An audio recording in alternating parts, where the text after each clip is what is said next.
और अब बारी आ गई आज की खास चर्चा की। और आज की खास चर्चा ये कि आपने ये खबर तो देखी होगी कि कर्नाटक में बेंगलुरु में इस बार बहुत सारे विपक्षी नेताओं को नहीं बुलाया गया और नीतीश कुमार अब दिल्ली में हैं।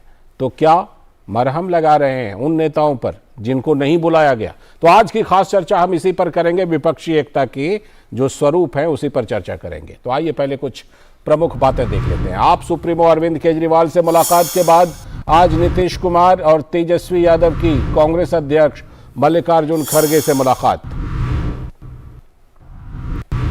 और कांग्रेस से हरी झंडी मिलने के बाद नीतीश कुमार ने ममता बनर्जी, अखिलेश यादव सहित कई विपक्षी पार्टियों के नेताओं से की है मुलाकात।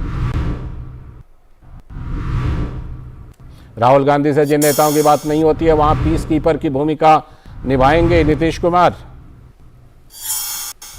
तो आज नीतीश कुमार दिल्ली में राहुल गांधी को दे रहे हैं मुलाकात का ब्यौरा। राष्ट्रीय नेतृत्व के लिए नीतीश ने पहल तेज की है। उधर प्रशासनिक सेवाओं पर पूर्ण नियंत्रण को लेकर केजरीवाल ने विपक्षी नेताओं से समर्थन की मांग की है, यानी उनकी प्राथमिकता अलग है। केजरीवाल की मांग के बाद नीतीश और तेजस्वी ने केंद्र सरकार द्वारा लाए गए अध्यादेश का विरोध करने का भरोसा दिया है, यानी केजरीवाल को समर्थन की बात की है। मिशन 2024 को मिशन अध्यादेश बनाकर विपक्षी नेताओं का समर्थन जुटाने निकले केजरीवाल। कल कोलकाता में ममता बनर्जी से भी मुलाकात करने वाले हैं और बुधवार को मुंबई में शरद पवार और उद्धव ठाकरे से भी इस पर समर्थन मांगेंगे और विपक्षी एकता के सूत्र ढूंढने की कोशिश करेंगे। जिन नेताओं को सबसे बड़ा भ्रष्टाचारी कहकर देश में माहौल बनाया था केजरीवाल ने, अब उन्हीं से समर्थन जुटाने के लिए निकल रहे हैं। विपक्षी एकता के और कितने सूत्रधार? कांग्रेस पार्टी ने केजरीवाल सहित 4 पार्टियों से किनारा किया है और नीतीश कुमार उन्हें जोड़ने की कोशिश कर रहे हैं। कांग्रेस को राज्यों में क्षेत्रीय दलों का समर्थन करने से हो सकता है नुकसान। जाहिर है इस एकता के और सूत्र ढूंढने की मजबूरी होगी। तो आप सुप्रीमो अरविंद केजरीवाल से मुलाकात के बाद अब वो मुलाकात करने वाले हैं आज राहुल गांधी से और मल्लिकार्जुन खड़गे से। हमारे साथ चर्चा करने के लिए जुड़ रहे हैं इस खास चर्चा में हमारे सलाहकार संपादक विनोद मिश्र जी जुड़ चुके हैं और साथ में हेमराज राम जी हैं जो कि जेडीयू के प्रवक्ता हैं। और बहुत बहुत स्वागत हेमराज राम जी, और साथ में बीजेपी के प्रवक्ता भी जुड़ेंगे। लेकिन फिलहाल हम चर्चा की शुरुआत करते हैं अपने सलाहकार संपादक विनोद मिश्र जी से। विनोद जी, जिस तरह से हमने देखा कि कांग्रेस ने इस बार बहुत सारे लोगों को नहीं बुलाया केजरीवाल समेत, तो अब उसके तुरंत बाद नीतीश जी निकले हैं, तो क्या जख्म पर मरहम लगाने के लिए निकले हैं या सीमेंट लगाने के लिए? जो दरार है उसमें कुछ सीमेंट भरना चाहते हैं नीतीश जी? लाल जी, जैसा कि आप अपनी रिपोर्ट पढ़ रहे थे, मैं उसी रिपोर्ट का पहले हवाला दूं कि आप जो कह रहे थे कि ये मिशन 2024 के साथ साथ एक मिशन अध्यादेश भी चल पड़ा है पिछले दिनों से। तो ये अरविंद केजरीवाल का एक मिशन अध्यादेश अलग है और ये अपना सीएम नीतीश कुमार का भी जो मिशन 2024 है वो अलग अलग है। लेकिन इस दोनों के बीच में आप देखिए कि दोनों एक दूसरे को कंपटीशन करते हुए दिख रहे हैं जी। ये बात आपने सही कही है जो आपने रिपोर्ट बता रहे थे कि उन पार्टी के नेताओं से नीतीश कुमार मिल रहे हैं जिससे राहुल गांधी की सीधी बात नहीं होती है। आई मीन कि अभी कर्नाटक में आपने देखा जो कि जोर शोर से विपक्षी एकता का जो प्रचंड प्रदर्शन किया गया था, 20-21 पार्टियों के नेताओं को उसमें आमंत्रित किया गया था, उसमें अरविंद केजरीवाल का नाम नहीं था। उसमें आप देखिए केसीआर का नाम नहीं था, उसमें टीआरएस के नाम नहीं थे, उसमें जो आप ये देखिए जगन मोहन रेड्डी का नाम नहीं था। ऐसे कई लीडर थे जिनको बीजेडी के नेता का नाम नहीं था। तो वो एक तरह से कांग्रेस ने उन नेताओं से दूरी रखी थी जिनको उनको लगता था कि उस स्टेट में उनसे फाइट करेंगे, उनका मुकाबला करेंगे जी। तो ये चीज उसके पैरेलल में आज अगर सीएम नीतीश कुमार केजरीवाल से कल मिले हैं, उनको अध्यादेश के मामले पे जो उनकी मुहिम है उनको समर्थन करते हुए तेजस्वी यादव और नीतीश कुमार ने दोनों उनको आश्वस्त किया है, तो जाहिर सी बात है कि नीतीश कुमार चाहते हैं कि विपक्ष की एकता की जो भूमिका बने उसके सेंटर पॉइंट में वो रहे। राहुल गांधी की विपक्ष की एकता और नीतीश कुमार की विपक्ष की एकता, दोनों के बीच में आप एक लाइन खींचते हुए आप दिख सकते हैं। क्योंकि नीतीश कुमार जिन जिन मुख्यमंत्रियों से पिछले हफ्ते में मिल चुके हैं, चाहे वो ममता बनर्जी हो, चाहे वो जेडी के नवीन पटनायक हो, या और लीडर से उन्होंने मुलाकात की है, उसमें कहीं से भी कांग्रेस के साथ में उनका कम्युनिकेशन नहीं है। तो नीतीश कुमार जो अपनी भूमिका चाहते हैं वो भी कांग्रेस के साथ को लेके, कांग्रेस का विश्वास को लेके। तो आज जब उनकी मुलाकात होगी या होने वाली है, अभी जो मल्लिकार्जुन खड़गे के साथ उनकी मुलाकात होनी है, उसके बाद राहुल गांधी की मुलाकात होनी है, तो इन सारे मुलाकातों का ब्यौरा उनके सामने में रखेंगे। ये तो नीतीश कुमार का अपना टास्क है। रही बात जो अरविंद केजरीवाल की जो भूमिका है, अरविंद केजरीवाल उसके पैरेलल में एक लाइन, वही लाइन खींच रहे हैं जो कुछ महीने पहले आपने ममता बनर्जी का देखा था, जो वो लगभग राज्यों के जो विभिन्न विपक्ष के राज्य हैं उनके मुख्यमंत्रियों से मिल चुकी थी। उसके बाद जो है केसीआर का आपने देखा कि उन्होंने भी इस तरह का अभियान किया था, और अखिलेश से लेके बाकी सारे पॉलिटिकल पार्टीज के जो टॉप लीडर्स हैं उनसे वो मुलाकात की थी, और वो एक राष्ट्रीय नेतृत्व के लिए अपना समर्थन मांगा था। ठीक है। तो ये केओस जो आप देख रहे हैं वो सत्ता पक्ष से ज्यादा विपक्ष में है, जिनके सामने मिशन 2024 है, लेकिन वो सूत्र नहीं मिल रहे हैं जो सूत्र उनको एकता के सूत्र में ला सकता हो। लालचंद जी, मैं इस पर आपके साथ लौटूंगा और कुछ और पॉइंट पर चर्चा करूंगा। मनोज यादव जी जुड़ चुके हैं। मनोज कुमार यादव जी, भारतीय जनता पार्टी के प्रवक्ता, बहुत बहुत स्वागत मनोज जी। लेकिन पहले हेमराज राम जी, आपके पास पहले आता हूं। देखिए, जगदानंद सिंह ने कहा था हेमराज जी कि नीतीश जी को बड़ा दिल दिखा करके अब थोड़ा घूमना चाहिए देश में। तो उन्होंने कहा था कि सीएम पोस्ट को छोड़ करके घूमना चाहिए। नीतीश बाबू घूमते हुए नजर आ रहे हैं, उनके साथ तेजस्वी जी भी घूमते हुए नजर आ रहे हैं, लेकिन पोस्ट नहीं छोड़ा है। बिहार का कामकाज कैसे चल रहा है पहले ये बता दीजिए, फिर मैं आपसे ये विपक्षी एकता पर सवाल पूछूंगा। बिहार का काम बिल्कुल अच्छा चल रहा है। हाँ, कौन संभाल रहे हैं अभी मुख्यमंत्री और उप मुख्यमंत्री का कार्यभार? और बिहार में मुख्यमंत्री नीतीश कुमार जी हैं, उप मुख्यमंत्री तेजस्वी जी हैं। और इसका कोई जरूरी नहीं है कि हम अगर एक दिन के लिए दिल्ली गए, एक दिन के लिए अगर हम कर्नाटक गए तो बिहार की सरकार का जो है शासन ठप हो गया। नहीं, अभी मुंबई भी, भुवनेश्वर भी, कोलकाता भी गए थे। अरे वो तो ठीक है। हाँ, ये तो इस तरह की बातें सोचना ही गलत है। अच्छा, ठीक है, ठीक। सरकार के काम काज में किसी तरह की कोई बाधा नहीं है। हाँ, सब काम अपने हिसाब से सब बढ़िया दुरुस्त चल रहा है। अच्छा, एक चीज और बताइएगा, क्योंकि लोगों के मन में है, इसीलिए पूछ रहा हूं कि हम देखते हैं कि जब कभी भी कहीं जो मुखिया हैं वो जाते हैं तो किसी न किसी को प्रभार देकर जाते हैं। पटना में किसी को प्रभार देकर जाते हैं। प्रजातंत्र में जो शासन का जो ढांचा है, हाँ, वो भी जो है मतलब कि आप भी जानते हैं, सब लोग जानते हैं। ठीक है। और जो पढ़े हैं सो जो राजनीति से ताल्लुकात रखते हैं वो, ठीक है, सब लोग जानते हैं कि शासन प्रणाली का जो ढांचा है, जो क्रियाकलाप है, जो करने का जो तौर तरीका है, हाँ, ये क्या है। ठीक है। ये तो बाबा साहब अम्बेडकर का ये मैं क्या कहूँ कि उनको किस रूप में मैं शाबाशी और बधाई दूं कि उन्होंने किस तरह की व्यवस्था की संविधान में, और हमारे भारत के बड़े बड़े नेताओं ने किस तरह से मेहनत करके और भारतीय संविधान में जो ये ढांचा दिया, जो विधायिका का, कार्यपालिका का, न्यायपालिका का, सब अपने आप में अनोखा है, सब अपने आप में फिट है। ठीक है, आपसे तो इसमें अब किसी तरह की सवाल करना कि नीतीश बाबू जो है दिल्ली, तो इसका जो है किसी से छुट्टी ले लीजिए, विपक्ष के सवाल है, आपकी विपक्षी पार्टियों के सवाल है, आपकी आलोचना करने वाले विपक्षी पार्टियों के सवाल। एक सवाल और जोड़ देता हूं, विपक्षियों के सवाल जो आजकल आ रहे हैं, बेतुके सवाल आ रहे हैं। अच्छा, ठीक है, उसी में से के पास तो वो मनोज जी उस पर बोलेंगे, लेकिन उसमें से एक सवाल मैं और जोड़ देता हूँ। हेमराज जी, एक सवाल जोड़ देता हूँ। कैसे गरीबों का कल्याण होगा, कैसे बेरोजगारों को रोजगार मिलेगा, इस सब पर तो हेमराज जी एक सवाल जोड़ देता हूँ। वो ये कि कह रहे हैं कि बिहार में जो सीएम का प्लेन है, प्राइवेट प्लेन, उसको लेकर नीतीश जी सब जगह घूम रहे हैं, मुंबई, दिल्ली, भुवनेश्वर, कोलकाता। ये भी एक सवाल है। अब ये जो सवाल है, इसके लिए तो जो उत्तरदायी हैं वही जवाब देंगे। हमको इस बात की जो जानकारी नहीं है भाई, ये तो सवाल हमसे नहीं करना चाहिए था। चलिए ठीक है, चलिए ठीक है, मैं आता हूं आपके पास और विपक्षी एकता पर आपका नजरिया लूंगा। अब जरा मनोज जी के पास चलता हूं। मनोज जी, जिस तरह से कि अभी हम देख रहे हैं कि अभी विनोद जी भी चर्चा कर रहे थे कि हमने पहले देखा शरद पवार की तरफ से कोशिश, ममता बनर्जी की तरफ से कोशिश, केसीआर की तरफ से कोशिश, फिर नीतीश कुमार जी की तरफ से कोशिश, अब केजरीवाल जी की एक अलग कोशिश चल रही है, कांग्रेस तो कोशिश कर ही रही है।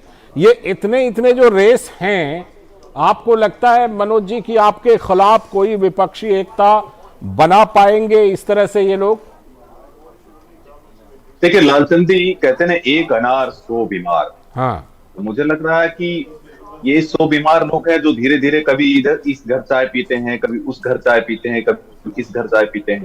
तो ये जो ठगबंधन है आपने देखा होगा, बुआ भतीजा, चाचा भतीजा, भाई भाई, भाई बहन, मतलब एक ऐसा ठगबंधन है जो लगातार भ्रष्टाचार में जो लोग लिप्त रहे हैं लगातार, या जिनकी कोई क्रेडिबिलिटी नहीं है, वो लोग गठबंधन करने लगे हैं। अब मैं नीतीश बाबू पे आता हूँ।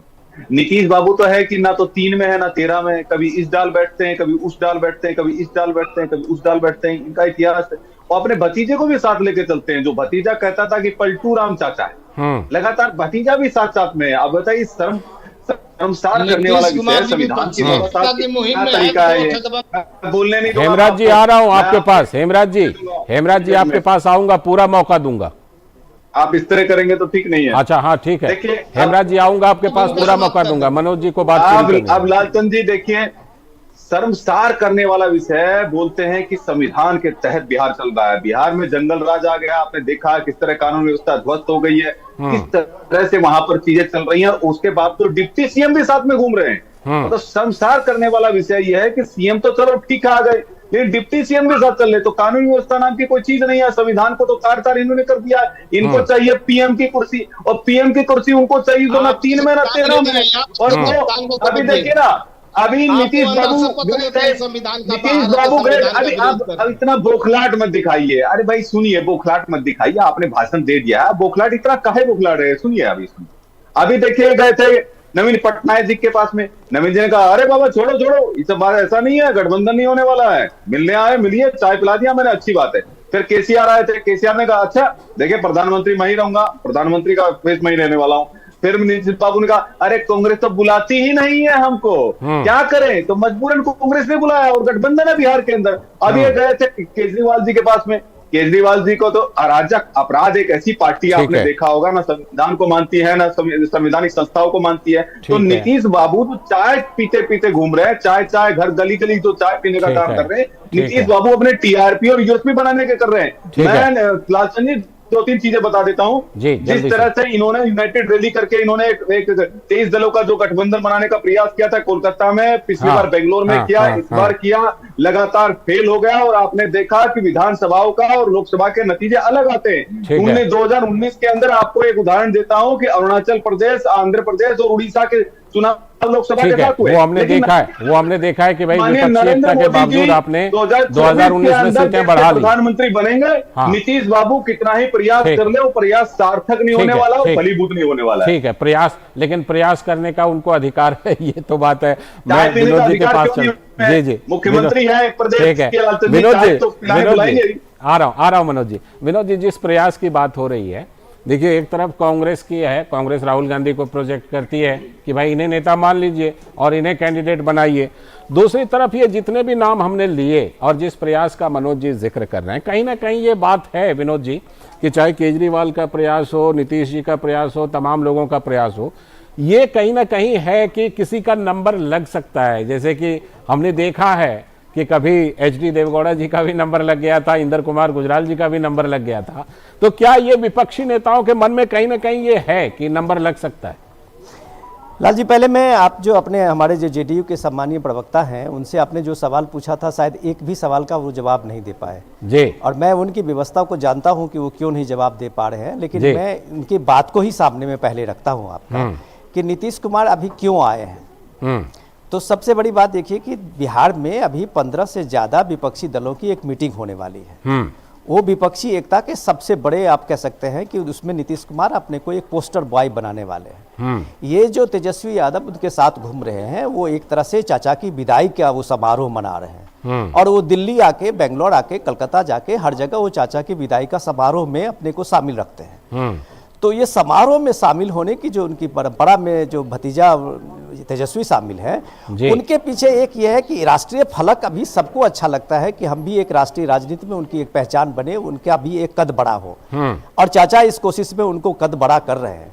लेकिन सवाल ये है कि आज जो उनकी मीटिंग होनी है, हम अपने चर्चा पे आए, अपनी रिपोर्ट में जो हम दिखा रहे थे कि उनका मकसद ये है कि आज वो डेट तय करेंगे। सबसे बड़ा कर्नाटक के इलेक्शन उनके सामने में एक हर्डल था कि अगर वो ये देख रहे थे कि अगर कर्नाटक में कांग्रेस की बुरी हार हो गई तो फिर विपक्षी एकता के सारे प्रयास पे चर्चा बेबानी होगी। इसलिए वो लोग इंतजार में थे कि अगर वो रिजल्ट आएगा और कांग्रेस के फेवर में आएगा तो देश में एक माहौल बनाने में वो शायद ज्यादा कामयाब होंगे।